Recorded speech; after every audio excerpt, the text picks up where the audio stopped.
Bonjour à vous et encore merci de suivre les émissions sur les chaînes de l'MBC. Vous êtes en direct dans l'émission Le MAG qui passe sur RM1.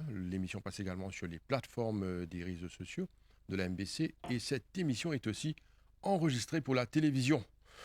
Le thème de notre émission ce matin, c'est 16 jours d'activisme contre les violences basées sur le genre. Nos invités sur ce plateau, c'est M. Quentin Bieler, qui est conseiller de coopération et d'action culturelle à l'ambassade de France à Maurice. Il est également directeur de l'IFM.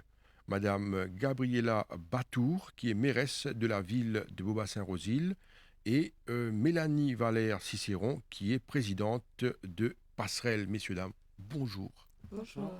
Merci d'avoir accepté notre invitation pour cette émission, une émission vraiment spéciale et importante parce qu'il s'agit là de violences basées sur le genre. Mais moi, je vais être plus direct, c'est violence envers la gente féminine, violence envers la femme. Il y a tout un, je dirais, un battage médiatique pour sensibiliser, pour avertir, pour dire non à ce type de violence. Il faut arrêter. Alors, quand on parle de ces 16 jours d'activisme contre les violences basées sur le genre, Mélanie Valère, dites-nous, c'est quoi cette campagne? Alors, merci Josiane de nous accueillir sur votre plateau. Et donc, la campagne 16 jours d'activisme, c'est une campagne internationale des Nations Unies qui existe depuis une trentaine d'années. Donc, 30 ans, pourquoi? Parce que malheureusement, la violence ne recule pas. Au contraire, aujourd'hui, il y a plus de défis, plus de différents types de violences, incluant la violence numérique. Et c'est pour cette raison que nous devons encore être plus présents dans les médias, dans le public, pour informer et les femmes et les hommes de la violence envers les femmes. Donc, cette campagne dure 16 jours, du 25 novembre au 10 décembre. Le 25 novembre, c'est la journée internationale de lutte contre la violence envers les femmes. Et le 10 décembre, c'est la journée internationale des droits de l'homme. Donc, c'est très, très important pendant ces 16 jours d'en parler. Et à Maurice, nous avons décidé de faire 16 jours, 16 droits, 16 entreprises pour aller vers les personnes qui sont au sein des entreprises, mais aussi vers le public avec nos partenaires qui sont présents sur le plateau. Mélanie Valère, Cicéron, pour parler de ce problème, on a constaté ces derniers temps, dans la presse, sur les réseaux, beaucoup d'agressions envers les femmes. Il y en a qui ont été tuées, malheureusement, il faut le dire. Est-ce qu'il y en a plus aujourd'hui d'agressivité, de violence envers les femmes? Alors, je vais dire que les statistiques, en fait, sont plus présentes. Donc, de par le monde, on voit une femme sur quatre qui est victime de violences dans sa vie, donc ce qui vous fait à peu près 840 millions de femmes.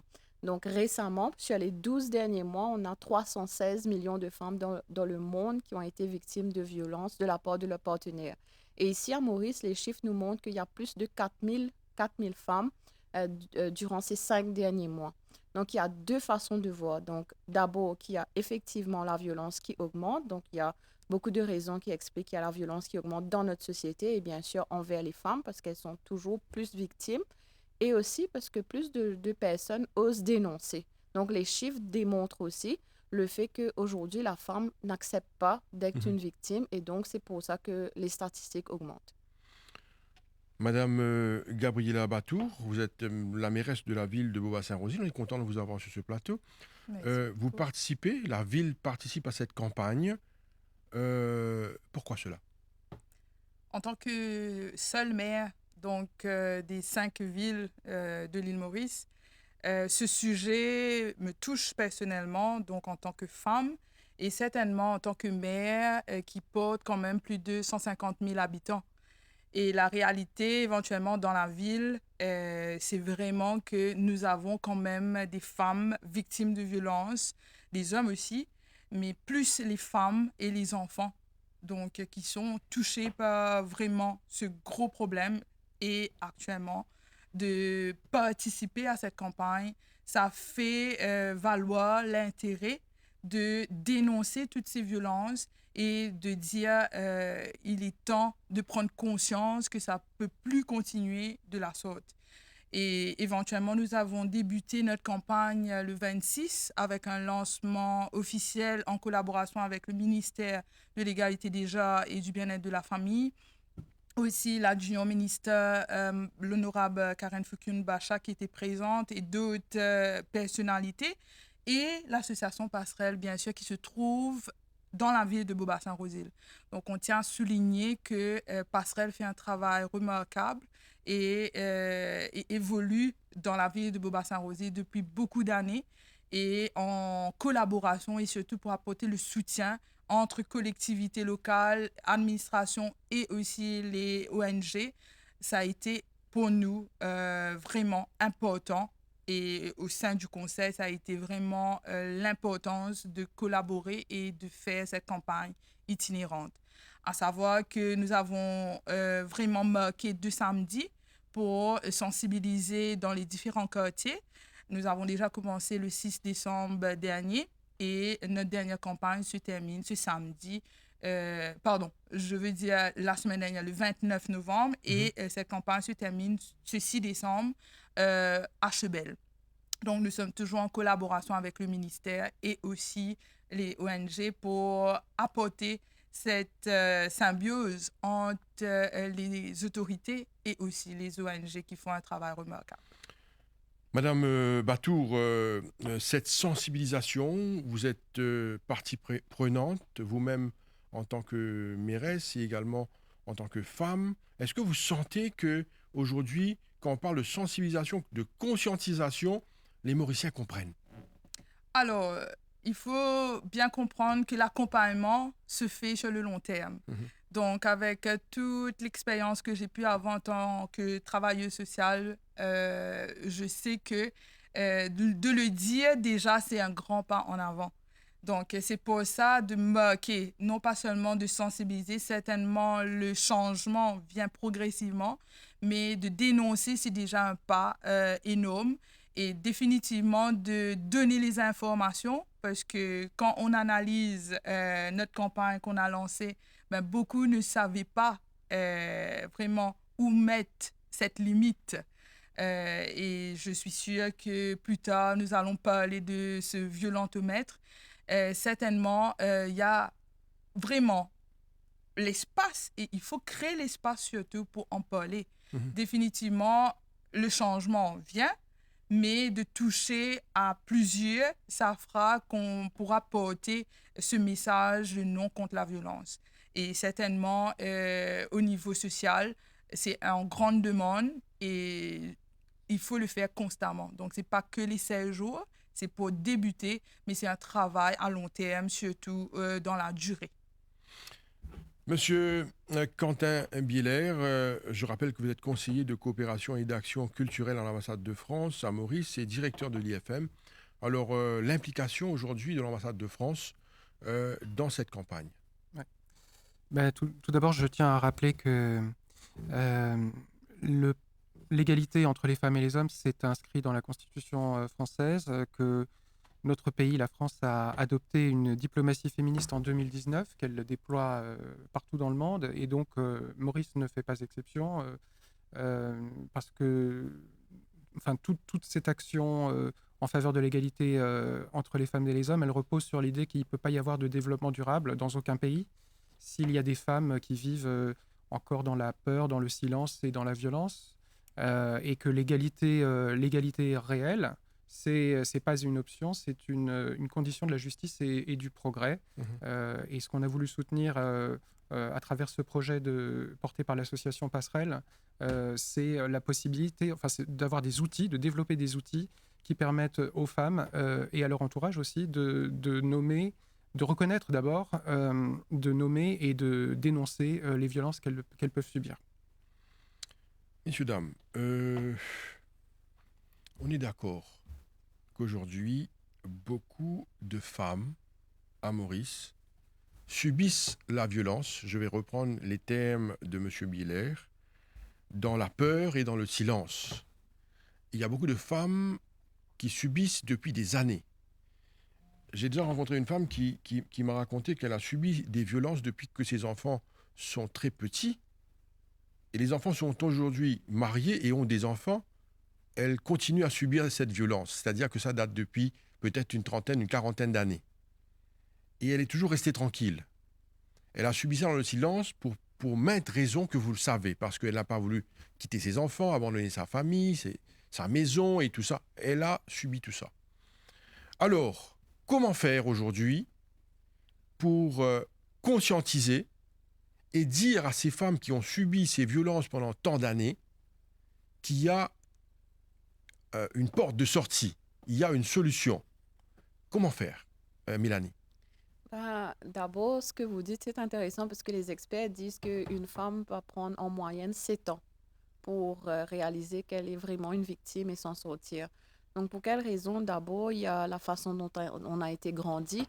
Donc, si c'est un cercle vicieux, la violence. Donc, si on a grandi dans une famille où on a des parents qui ont été violents, donc d'abord, que ce soit pour les garçons comme pour les filles, donc la violence devient normale, c'est quelque chose qu'on a appris à vivre avec.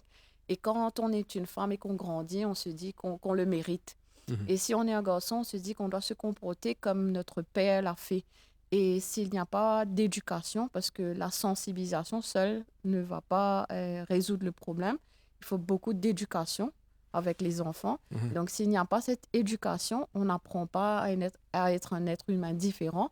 On apprend seulement comme une éponge à récolter ce qu'on a vécu dans notre monde autour de nous. Madame Batour, je suis sûr que durant cette campagne, vous avez rencontré des femmes qui sont victimes. Alors, qu'est-ce qu'elles racontent, ces personnes? C'est sûr que quand on écoute ces gens, c'est douloureux. Certainement. C'est pas des histoires faciles à entendre parce qu'il y a différentes formes de violence. Donc, il faut éventuellement parler.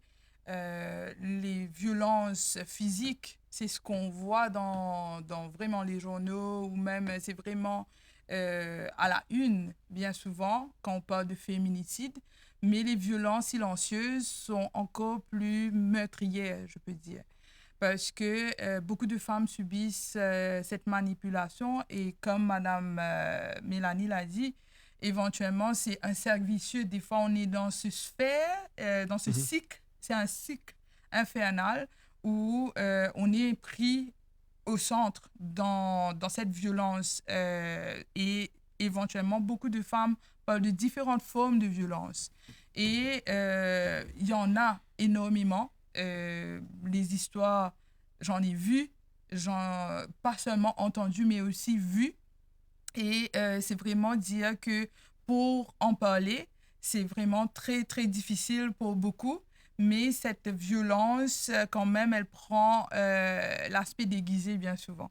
C'est comme un mouton qui vient tranquille, mais après, on voit le loup bien après. Et malheureusement, dans beaucoup de cas, le mariage commence comme ça. Donc, c'est tout beau, tout rose, tout va bien.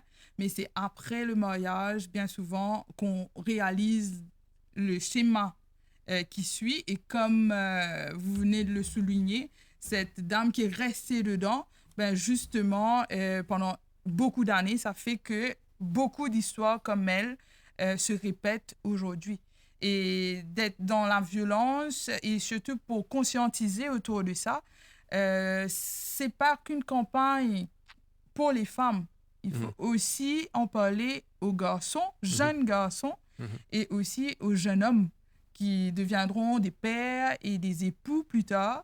Parce que bien souvent, quand on est dans une cellule de violence, c'est ce qu'on répète comme l'a bien dit, une éponge. Donc, on absorbe tout.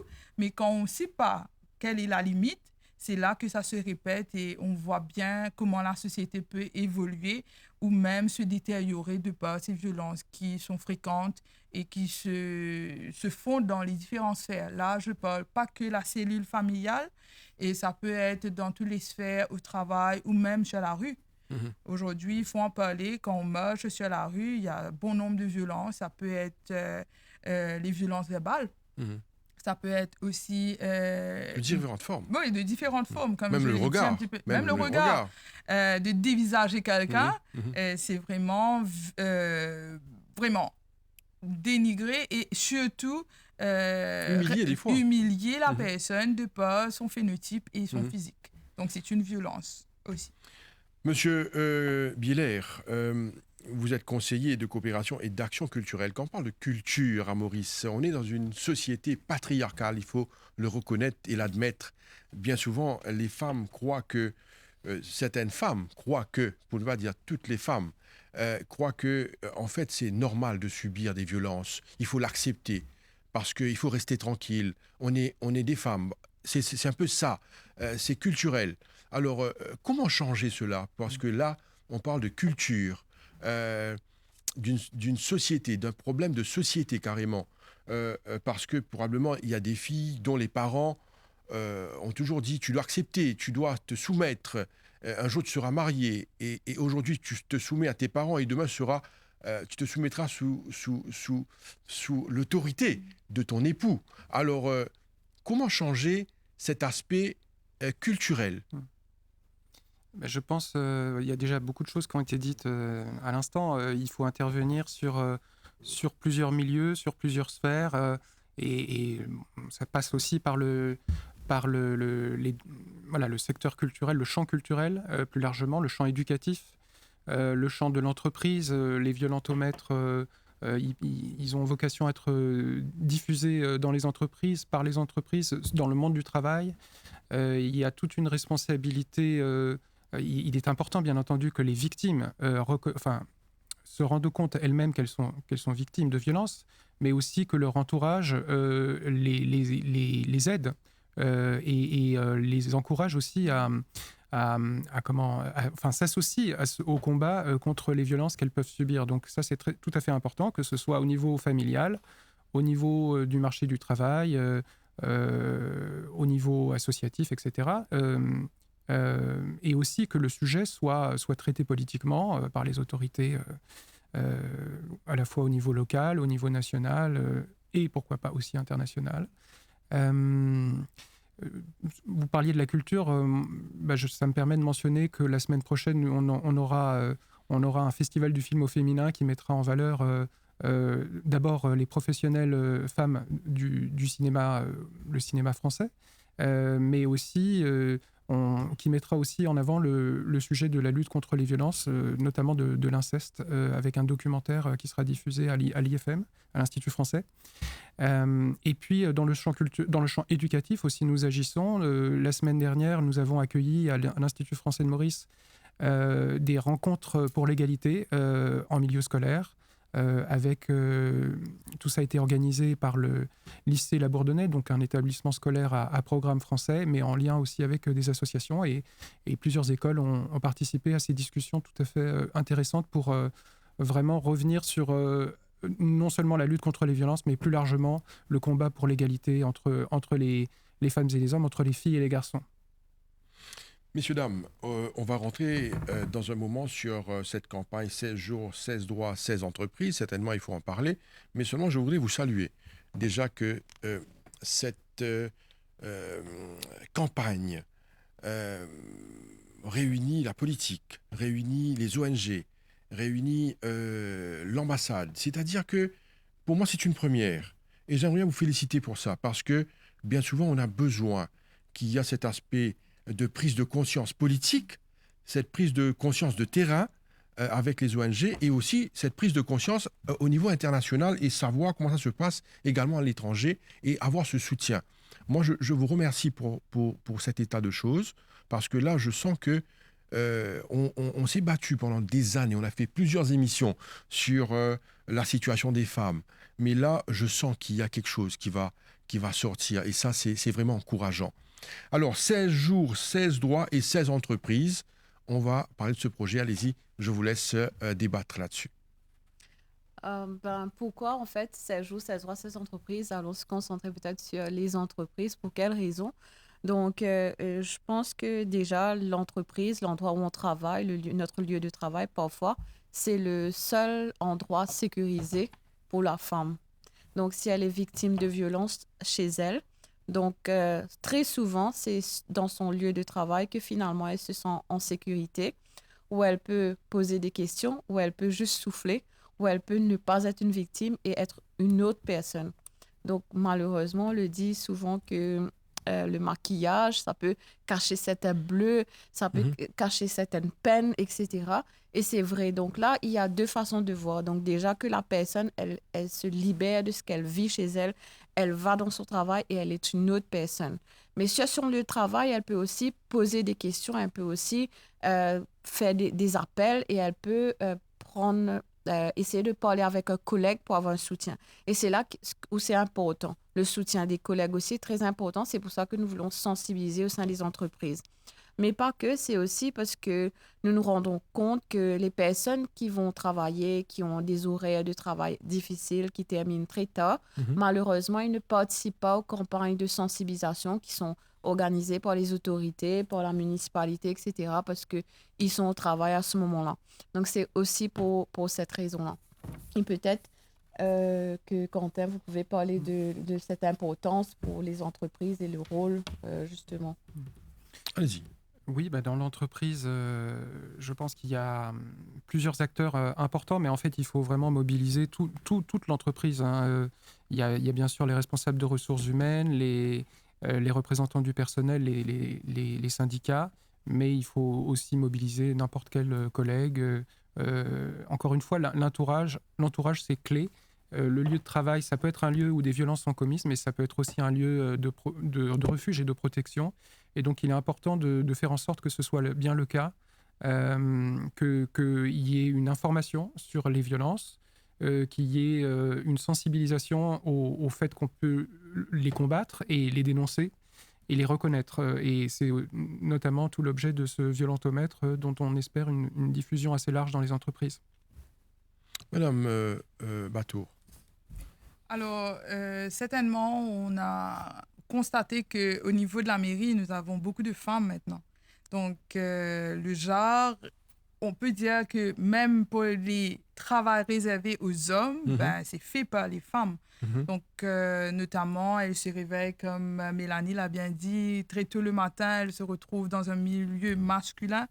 Mais de vraiment sensibiliser autour de cela, parce que la pratique de la théorie, ça peut être différent quand même. Et pour nous, de prendre conscience qu'il y a quand même des choses à faire et comment conscientiser pour que la femme se sente à l'aise et en sécurité, c'est vraiment, vraiment très important et d'actualité. Et à savoir que, notamment, nous voulons, et au niveau des collectivités locales, nous avons quand même vraiment un budget qui peut accompagner cela à travers le Gender Mainstreaming Programs. Et notamment, ça aide pour qu'on puisse conscientiser sur le rôle de la femme dans les collectivités locales et ça dans les différents secteurs.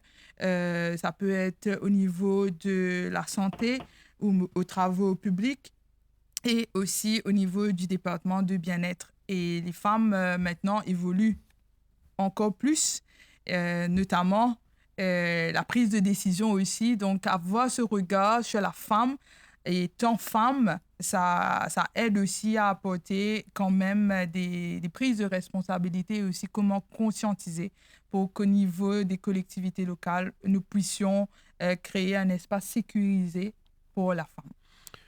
Vous parlez d'espace sécurisé, Madame la mairesse, vous parlez de budget également, qui est également très important quand on parle de situations compliquées. La question qui revient sur le tapis, c'est adressée à vous. Alors, c'est quand une femme est victime d'agression, qu'est-ce qu'elle fait? Où elle va? Quelle porte elle va frapper? Ce sont des questions qui reviennent sur le tapis. Et très souvent, on n'a pas de réponse par rapport à ça. Est-ce qu'aujourd'hui, on peut trouver des solutions? Est-ce qu'on a des réponses pour ces femmes qui, par exemple, à 11h du soir ou à minuit le soir, est victime d'agression? Beaucoup de personnes me diront, elle va au poste de police. Mais c'est pas trop ça. C'est pas trop ça. Hein. C'est compliqué. Si on parle de ce problème, c'est un problème sérieux et très complexe. Alors, Mélanie, madame, vous êtes dans une campagne aujourd'hui. Qu'est-ce qu'on peut dire à ces gens? Il y en a beaucoup, je veux vous dire, qui sont victimes dans la nuit, le soir. Vous savez, je vais vous raconter une petite histoire. On a beaucoup de personnes qui nous appellent. Il y a une femme qui a raconté que le jour qu'elle n'est pas battue, elle croit qu'il y a un problème aujourd'hui. Elle n'a pas été frappée, battue. Elle dit, mais pourquoi ça n'a pas été le cas aujourd'hui? Parce qu'elle est frappée tous les jours. Le jour que c'est pas arrivé, elle se dit, aujourd'hui, il doit y avoir un problème. Parce que c'est le naturel. Vous voyez, on est conscient de ça. C'est pour ça qu'il y a cette campagne. Alors, aujourd'hui, ces femmes qui sont victimes, qui nous écoutent, qui nous regardent, qu'est-ce qu'on a à leur dire? Est-ce qu'il y a une solution? Parce que vous avez touché le point, Madame la mairesse, quand vous avez parlé de budget, quand vous parlez également de raisonner, de solutionner le problème. Tout ça fait partie des solutions. Allez-y. Je vais dire que d'abord, c'est plus facile pour nous de dire de dénoncer, mais ce n'est pas du tout le cas pour la victime. Quand on parle de ça, enfin, d'abord, je voudrais aussi adresser un message à la dame dont vous parlez, si c'est vraiment le cas, et s'il y a d'autres personnes qui vivent dans la même condition, de faire la première étape. Et je voulais dire justement que c'est pas facile, que nous, en étant ici, c'est plus facile de dire dénoncer, briser le silence, causer, pas accepter, etc. Mais la personne, elle subit autre chose. Mais moi, ce que je voulais dire, c'est d'essayer en faisant plusieurs petites étapes. Aujourd'hui, il y a beaucoup de services de protection pour aider la femme. Il y en a beaucoup et c'est accessible. Mais c'est le premier pas qui est difficile. Donc, si vous sentez que vous ne pouvez pas aller vers les postes de police, donc tous les postes de police ont un Victim Support Desk pour aider les femmes qui sont victimes de violences. Nous avons la protection pour la brigade de la famille, brigade pour la protection de la famille. Nous avons les bureaux de FSB qui sont partout. Donc, récemment, le ministère de l'Égalité du genre a lancé des one-stop shops, comme on appelle, donc partout à travers le pays pour pouvoir accueillir les victimes de violences, que ce soit les femmes, les enfants et aussi les hommes. Dans la discrétion. En toute discrétion. Nous avons les ONG qui existent parce qu'il n'y a pas que Passerelle, il y a plusieurs autres associations qui accueillent les victimes. Donc, et surtout, nous avons le numéro gratuit qui est le 139. On insiste dessus, ça veut dire même si vous pouvez casser au téléphone, ou capable de téléphoner au 139. Et le 139, pour moi, c'est la première étape. Parce que souvent, une personne pense qu'elle a été battue, elle va quitter sa maison, qu'est-ce qui va se passer pour les enfants, comment elle va faire, qu'est-ce qui va se passer pour son travail. Donc, le premier appel, en fait, ça peut être un conseil. Peut-être que vous pensez que c'est insurmontable, qu'on ne va pas s'en sortir, etc. Mais faire ce premier appel, avoir cette première écoute, peut vous aider à prendre des décisions. On doit aussi respecter la décision des gens, mais on doit pouvoir les donner toutes les options qui existent et leur laisser prendre la bonne décision, ce qui n'est pas toujours facile. Madame Batour, la même question.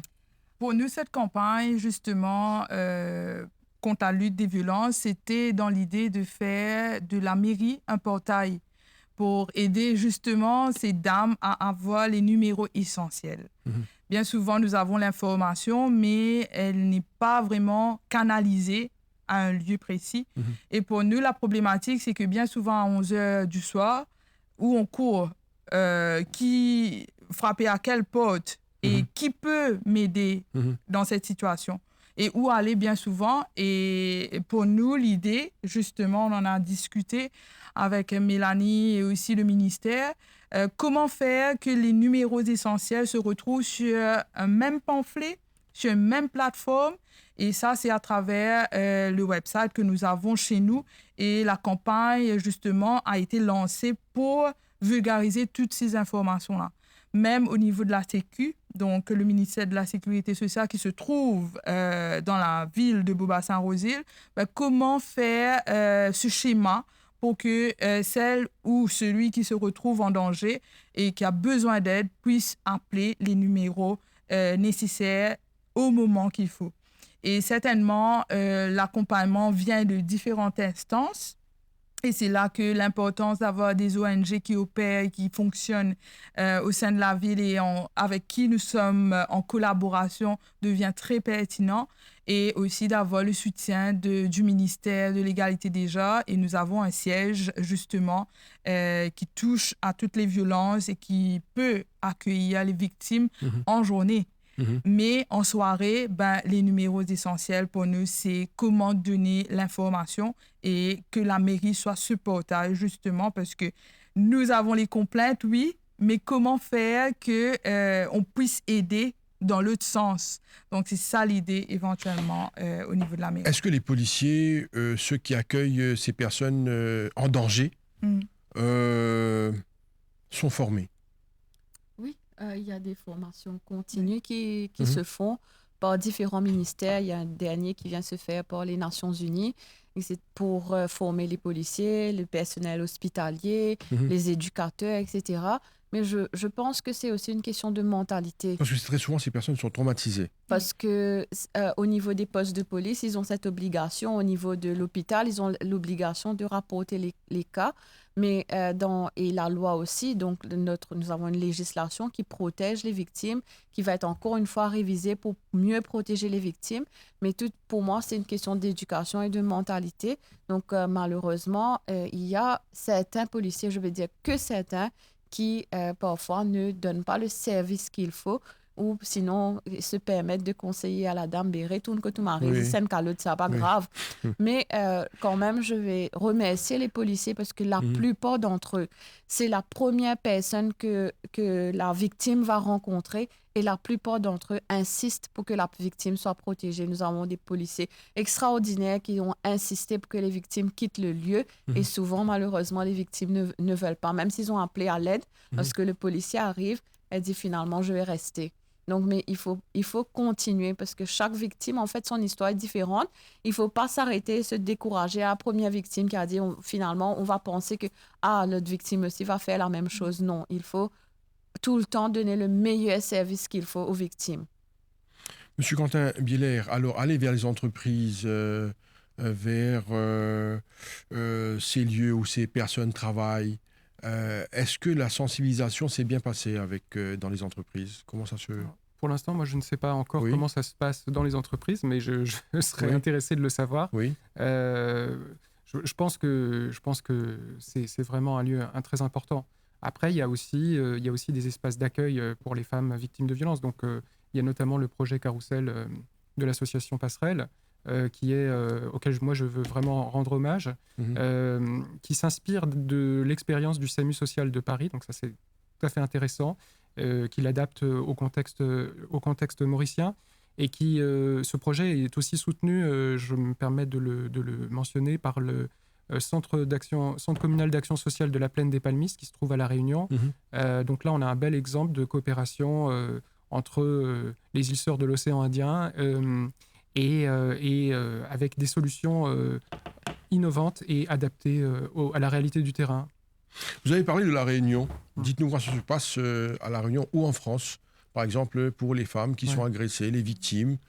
Est-ce qu'il y a un programme, un projet qui accueille ces femmes, même la nuit, si elles ont des problèmes? Comment ça se passe ailleurs? Alors là, vous me posez une question très précise. Il faut Moi, je nous ne suis dire, pas un expert Okay. du dispositif en place, notamment à La Réunion.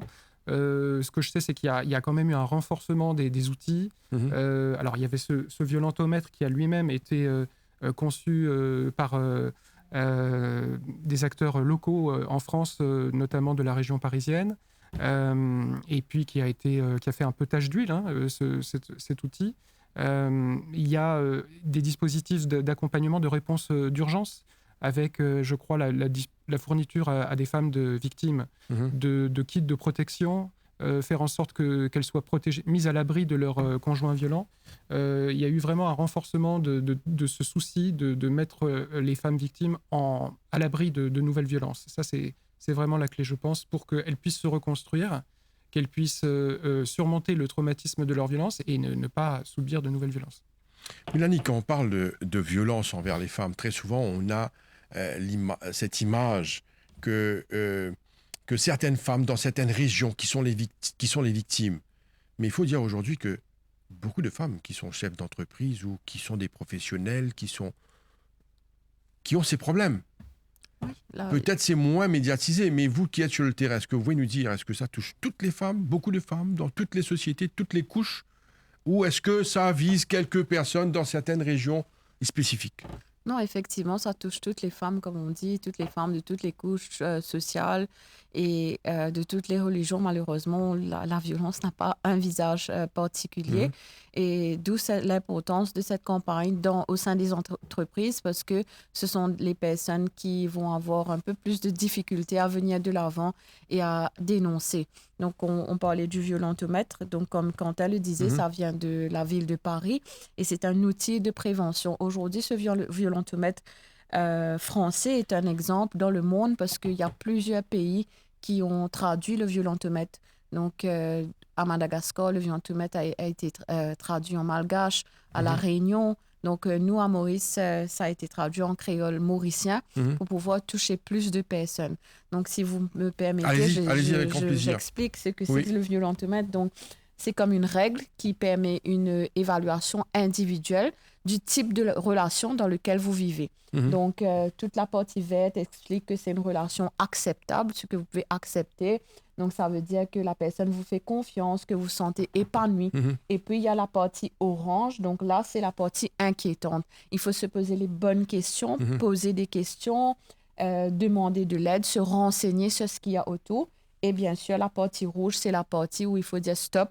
Donc là, on ne peut plus continuer. Il faut vraiment, vous êtes en danger et il faut se renseigner et chercher de l'aide immédiatement. Donc, grâce au soutien de l'ambassade de France à Maurice, nous avons pu imprimer plus de 5000 violentomètres qui sera diffusé au sein des entreprises, donc avec des posters qui vont être affichés et aussi des violentomètres qui seront distribués avec la collaboration également de la municipalité de Beaubassin-Rosil. Donc, pourquoi le violentomètre? Parce que ça permet une évaluation individuelle. Ça veut dire qu'on ne va pas aller au sein des entreprises et dire est-ce que vous pouvez lever la main celui qui est victime de violence.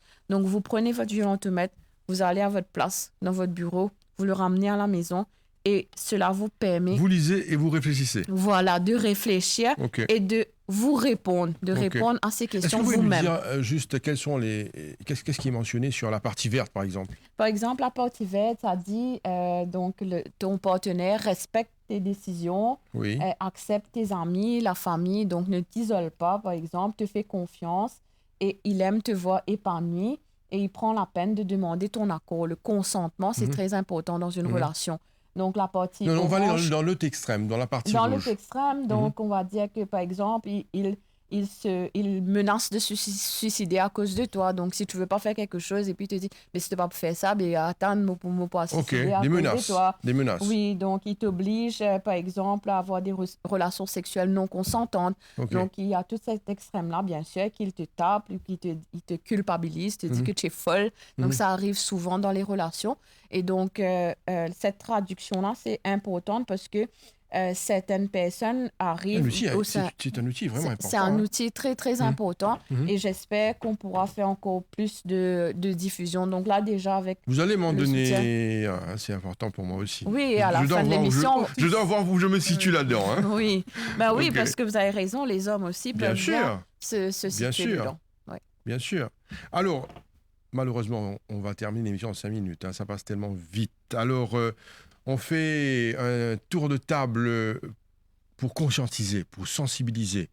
Moi, je suis de tout cœur avec vous. Il faut arrêter ça. Il faut dire stop à ces types de violences. Ça a trop duré. Il faut dire, il faut arrêter. Hein. Il faut dénoncer. C'est important. Alors, on va y aller. On va Puisqu'on insiste sur la participation des hommes dans le Oui. cadre de cette campagne-là, on va commencer par Quentin pour Ok. le message de Ok. fin. Oui. Oui, Ok. alors je ne suis pas sûr de savoir ce que vous me demandez là, mais en tout cas, c'est important de rompre le silence, de refuser la banalisation de la violence, parce que c'est vrai qu'il y a des phénomènes d'habitude, Mhm. et pour ça, c'est important, alors, d'abord de reconnaître les signes, et de mobiliser aussi l'entourage, que ce soit, encore une fois, à l'entreprise ou dans la famille, ou dans les institutions, au niveau des institutions, des associations. Madame Batour.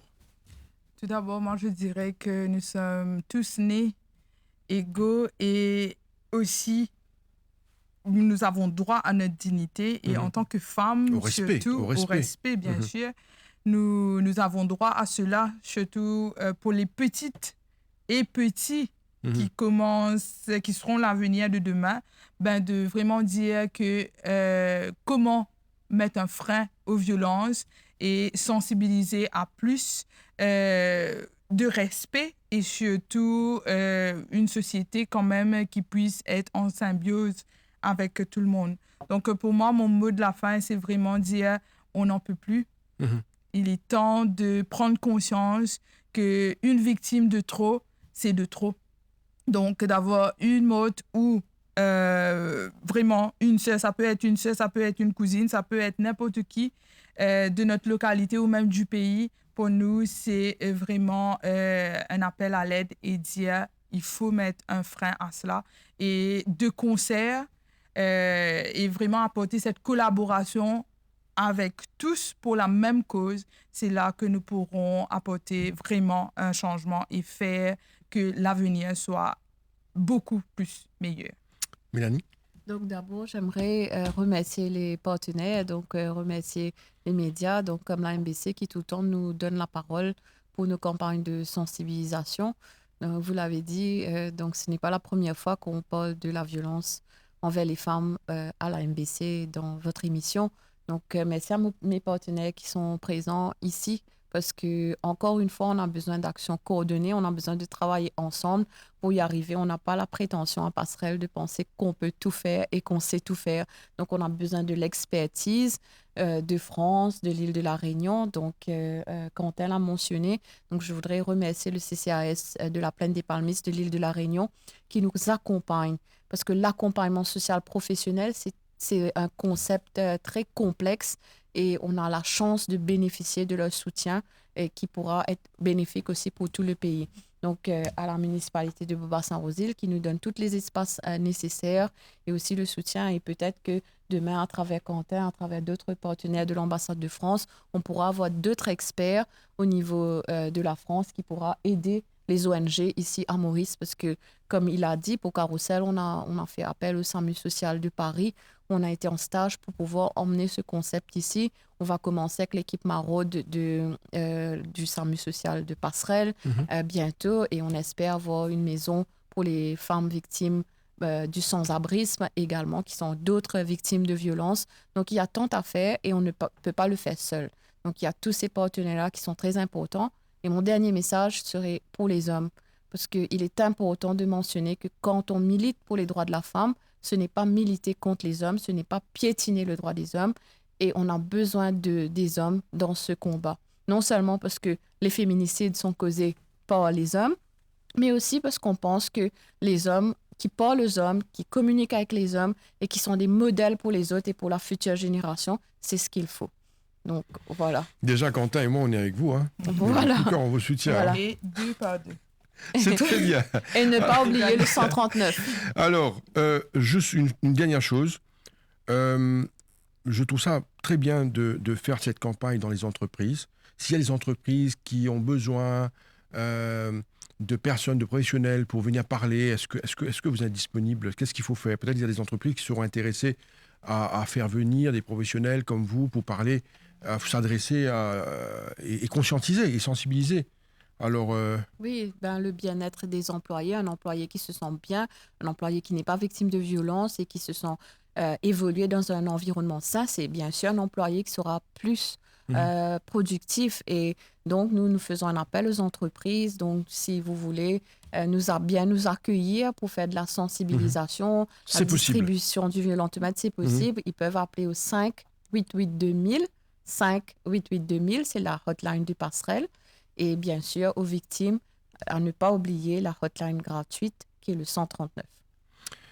Monsieur Quentin Biller, qui est conseiller de coopération et d'action culturelle à l'ambassade de France à Maurice et directeur de l'IFM. Également, Madame Gabriela Batour, mairesse de la ville de Bourg-Bassin-Rosile. Et Mélanie Valère-Cicéron, présidente de Passerelle. Merci beaucoup pour votre présence sur ce plateau. N'hésitez pas à revenir parce que c'est un sujet très, très important, trop intéressant. Et moi, je pense qu'il faut faire ça en continu. Merci à vous. Merci beaucoup. Merci.